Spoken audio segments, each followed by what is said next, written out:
جب تو اللہ کے لیے کسی سے ناراض ہوگا تب تو عشق میں سچا ثابت ہوگا۔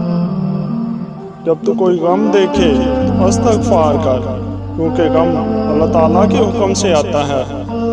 نہ امید مت ہو، کیونکہ اللہ امید کو سب سے زیادہ مایوسی کے لمحے میں بھیجتا ہے۔ یہ مت بھولو کہ زیادہ بارش زیادہ سیاہ بادلوں میں ہی ہوتی ہے۔ اگر خدا نے تجھے سلطان نہیں بنایا تو رعایا بن کر رہ۔ کشتی چلانی نہیں آتی تو ملاح مت بن۔ پھول کا کانٹے کے ساتھ صبر اس میں مہک اور حسن پیدا کر دیتا ہے۔ دل کی زندگی کو پوری کیفیت سمجھانے کے لیے زبان کا اثر ہے۔